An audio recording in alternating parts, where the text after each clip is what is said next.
Welcome back. This is Majid from Mid Student Help. In this video, I'm going to cover the approach to hypocalcemia. Before going in depth about the differential diagnosis in hypocalcemia, let's just have an overview of how is calcium regulated in our body.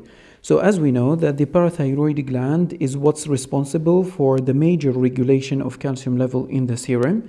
And as I mentioned in the previous videos, that the thyroid gland is sensitive to a low serum calcium level. Therefore, whenever we have a low serum calcium level, the parathyroid gland is going to be stimulated. It will release the parathyroid hormone, which is going to act on the bone and cause calcium resorption from the bone to the serum.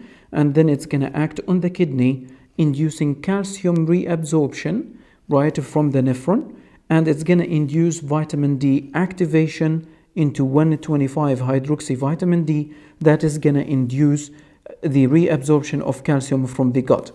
During this process, the parathyroid hormone would also induce the release of phosphate into the urine from the kidney, and at the same time, the vitamin D that has been activated by the kidney is going to induce a reabsorption of phosphate from the gut.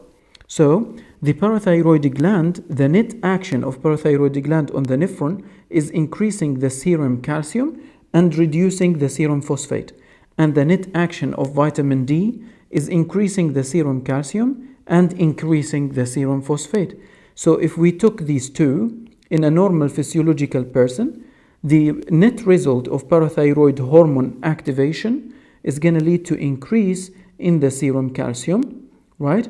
And the phosphate level would stay normal because what we lost of the phosphate in the nephron, we're gonna gain it again from the gut, right? So this is the physiological process of regulating calcium and phosphate in the body. Now, in a patient, we found that they had a hypocalcemia, and we said that the calcium level in the serum should be between 8.6 to 10.3 milligram per deciliter. For some reason, this patient has presented to us with a calcium level that is lower than 8.6 milligram per deciliter. What should we do first? As a first step, before doing anything, before going in deep and starting to think, okay, it might be a problem with the endocrine system or a problem with this and that, first of all, you need to look at the albumin level. Because as you know, that almost half the amount of the calcium in the serum is bound to albumin, right? Therefore, we want to know, is the albumin level okay? Is the albumin level okay, right? Now, how can we know that? We might look at the albumin level and see, for example, that in this patient, we found that the albumin level is 2 gram per deciliter, okay? Now, is this a normal albumin level? No, it's low. And at the same time, they have a calcium level that is actually 6, which is already a hypocalcemia. First of all, we need to we need to calculate the corrected calcium level. How do we calculate that? It is the measured serum calcium, which in this case is 6, right? So it would be 6 plus 0.8 multiplied by 4 minus the serum albumin, which is in this case 2, right? Now, 4 minus 2 is 2 multiplied by 0.8 is 1.6. So this patient's corrected calcium level would be 7.6, which is already also a hypocalcemia. Okay? Now, let's think about another patient whose albumin level, let's say, okay, before going to another patient, what does the equation actually represent? What is this 4? This 4 is the average normal. Now, the average normal albumin level, right? So this is a 4 gram per deciliter, right? And the serum albumin that you're going to apply in this equation should be also in a gram per deciliter. What does this 0.8 represent? This 0.8 tells us that for every decrease by 1 gram per deciliter of albumin, this will lead to a decrease in the calcium level by 0.8, in the total calcium level by 0.8. Okay? So let's say that another patient has come to us and we measured their albumin level. Okay? We measured their albumin level and we found that their albumin is actually 3 and their calcium is 7. Okay? So we come to calculate the corrected calcium level. The measured serum calcium is 7 plus 0.8 multiplied by 4 minus 3. 4 minus 3 is 1 multiplied by 0.8 plus 7. This equals a 7.8. Is it a hypocalcemia? Yes, it is still a hypocalcemia, so we should proceed with the differential diagnosis of hypocalcemia regardless of the hypoproteinemia in this patient. Okay? So, let's go on. So now we know that it is a true hypocalcemia. It is a true hypocalcemia. So we actually genuinely have a low calcium level. It's not only because we have a low protein level, but we also have a low calcium level. Okay, so let's say that a patient, another example, that a patient had a normal protein level. We said that the average normal albumin is 4, okay? So it would be 4 minus 4 again. Now 4 minus 4, right? So it's a 0 multiplied by 0.8 plus, for example, 7, okay? So this would give us how much? 7, right? So again, we have a hypocalcemia. Anyway, so now you know that we have to, first of all, correct the calcium level. Do we have a normal calcium level? Do we have a low calcium level regardless of the corrected value? If yes, then we should proceed with this chart. Then we have to exclude a few things that might be causing this patient's hypocalcemia. What kind of things? First of all, we should check the patient's history of what kind of drugs does he use. Because some drugs, such as phenytoin can cause hypocalcemia. What else can cause hypocalcemia is, what other drug? Bisphosphonate, right? So if a patient actually has osteoporosis and they are taking bisphosphonate, this bisphosphonate can be the reason why they are developing hypocalcemia. So we need to think about drugs that they might be taking that is causing the hypocalcemia before proceeding. Okay, what else should we exclude? The second thing, is the patient alcoholic? Now, why? So if a patient is alcoholic, usually alcoholic patients have hypomagnesemia. Now, hypomagnesemia. Right. Now, having a low magnesium level, what does it do? Okay, so as we know that the parathyroid gland has a receptor that is sensing the concentration of calcium in the serum, right? Now, in these patients who are alcoholic, having a low magnesium level causes a defect in this receptor. So this receptor is not going to be working anymore, right? The parathyroid gland is not able to sense that actually there is a low serum calcium. It is not able to sense that. Therefore, it doesn't produce parathyroid hormone. There's no parathyroid hormone production, okay? Although we had a low serum calcium, but the receptor is not working, so there is no stimulation of the production of parathyroid hormone. So these patients would need actually to be treated for hypomagnesemia before being treated for hypocalcemia. So in these patients, we have to infuse them with magnesium before trying to correct the hypocalcemia. Why is that? Because even if you try to correct the hypocalcemia in these patients, still the receptor is not working. So it might actually correct the calcium level just temporarily, but they are going to develop hypocalcemia straight after. But if we infuse them with the magnesium, this magnesium is going to correct the problem here. So we're going to have the receptor functioning again, right? And if we have the receptor functioning in this parathyroid gland, then the parathyroid gland is going to start producing the parathyroid hormone, and in a couple of days, they are going to have a normal calcium level again, okay? So this is why we should ask if the patient is an alcoholic, or we should assess if the patient is an alcoholic before proceeding with the hypocalcemia differential diagnosis. Okay, what else do we need to exclude before actually thinking that, yes, this patient does have a problem with the endocrine system? We should also think, did the patient have blood transfusion just recently? Okay, why? Now, when you transfuse the patient with blood, you're basically transfusing them with a high amount of citrate as well. Usually, this amount of citrate should be able to be eliminated in the kidney, right? But if the patient has a weak kidney or a kidney that is not functioning that much, or the glomerular filtration rate is low, basically, there's not much clearance of this citrate. So this citrate is gonna what? Is gonna bind the calcium, right? It's gonna bind the calcium and is gonna decrease the serum calcium level. That's why we need to exclude if the patient had a blood transfusion, especially if they actually have a weak kidney or a non-functioning kidney, right? Okay. So the first step that we did is we corrected the calcium level. Is the calcium level is still low after correcting it regardless of the protein level, right? The second step is that we thought if the patient is taking any drug that is causing the hypocalcemia, or is the patient is an alcoholic who has hypomagnesemia that is causing the hypocalcemia, or has the patient been transfused recently and the citrate is causing precipitation of the calcium.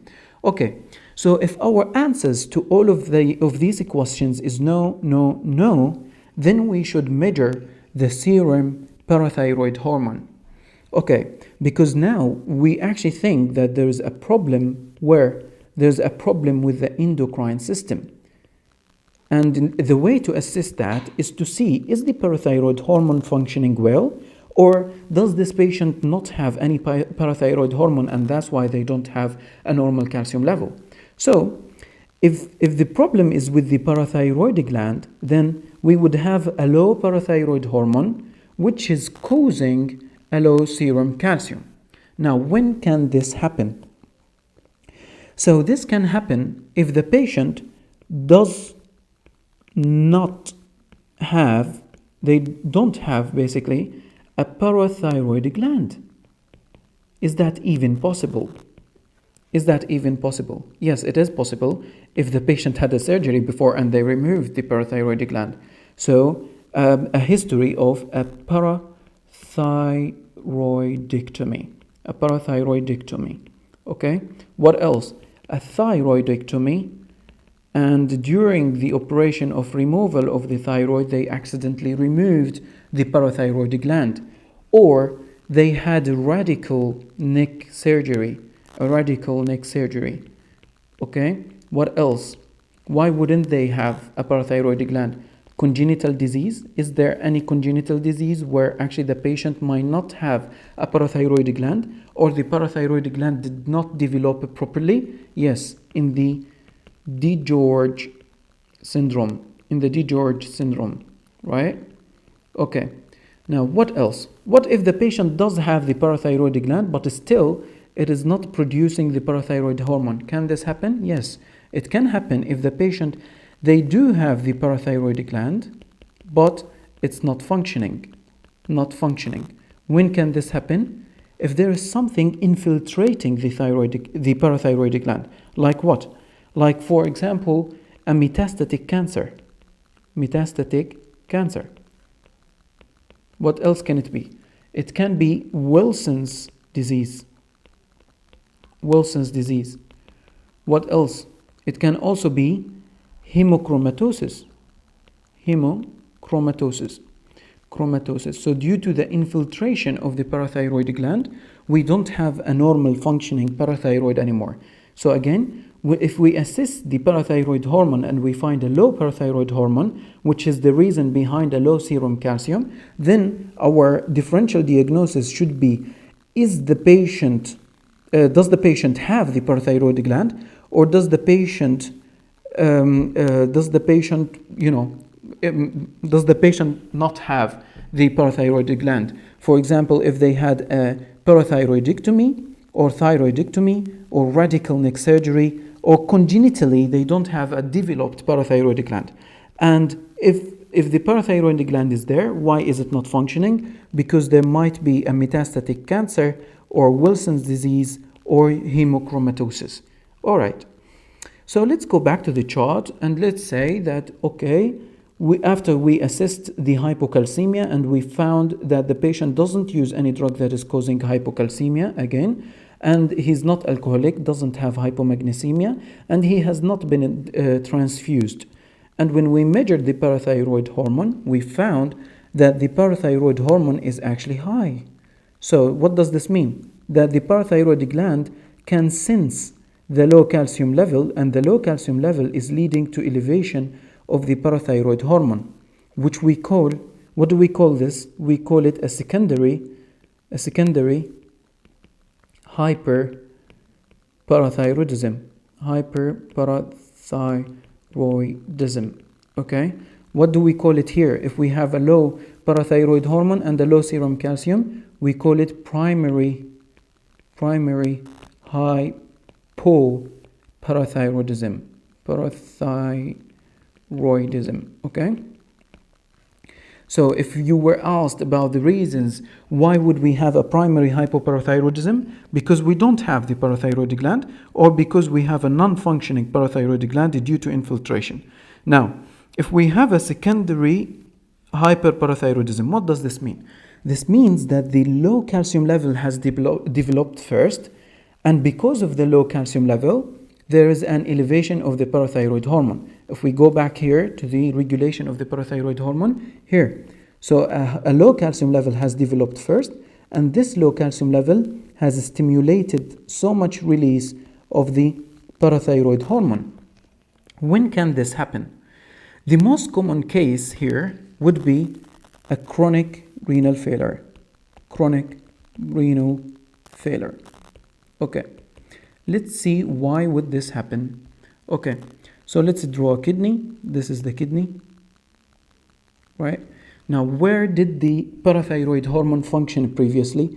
We know that the parathyroid hormone used to induce more calcium reabsorption from the nephron here, and it used to induce activation of vitamin D as well.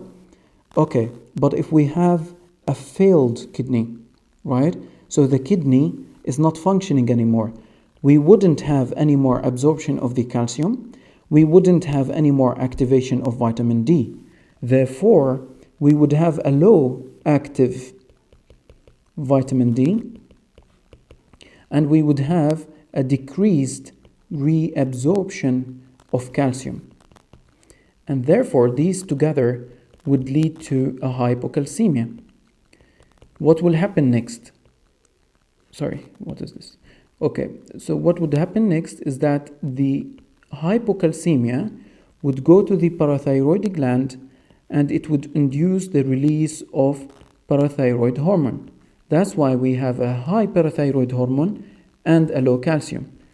And that's how a secondary hyperparathyroidism developed. Okay, so this is the first thing, a chronic renal failure. Now, what is like that? What looks like a chronic renal failure is a vitamin D deficiency.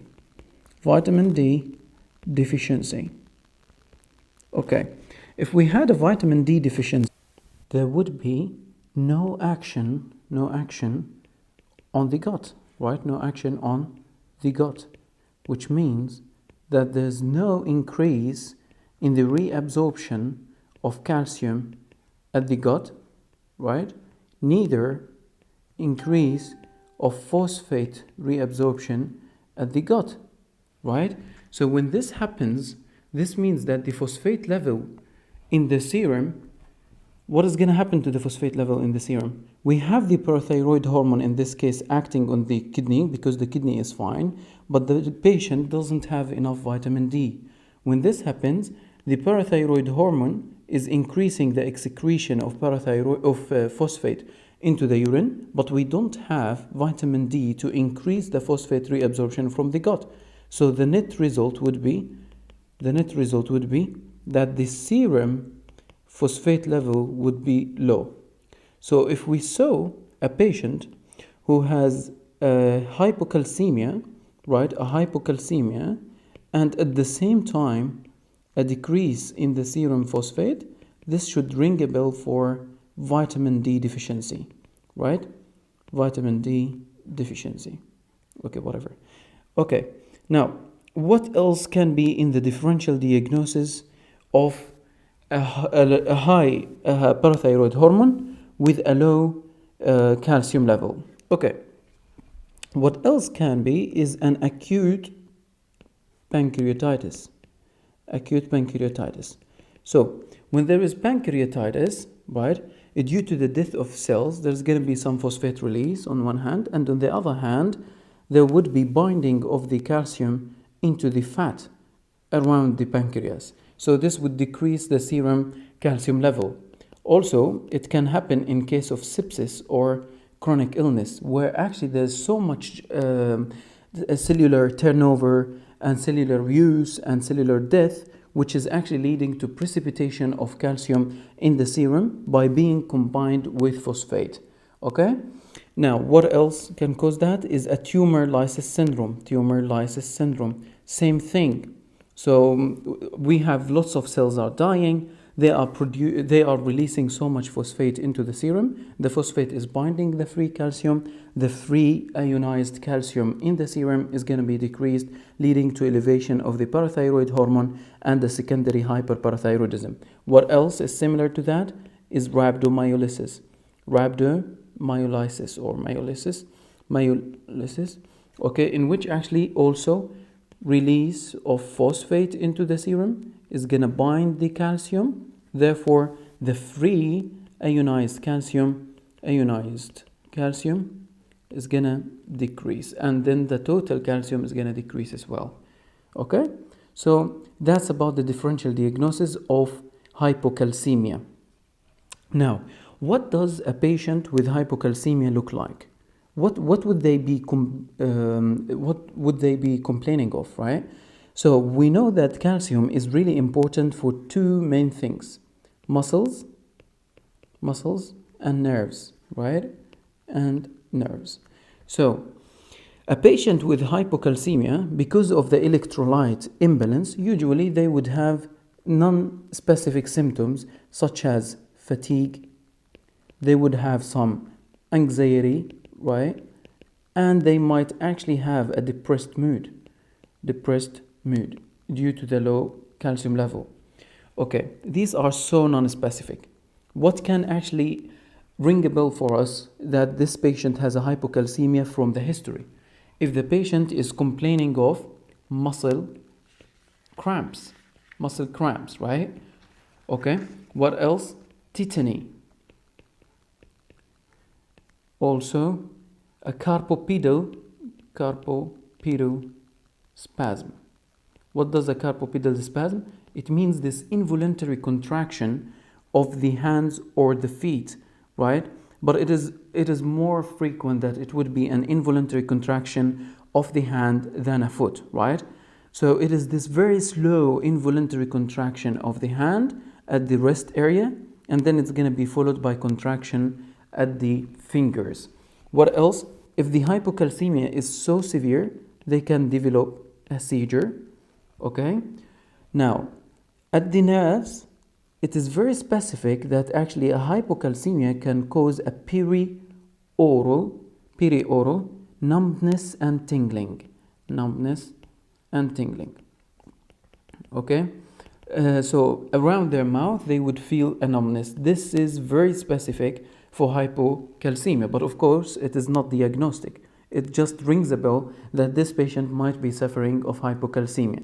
Now, if we did an ECG on these patients, we might find a prolongation at the QT level, prolongation of the QT. Okay, so we had a patient who's actually complaining of fatigue, anxiety, depressed mood, and then we saw that the patient has a carpopedal spasm, or they are complaining of perioral numbness and tingling, and some muscle cramps. What should we do in the physical examination? In the physical examination, when we suspect a hypocalcemia, we should do two tests for hypocalcemia. The first one is the so-called the Sphostic sign.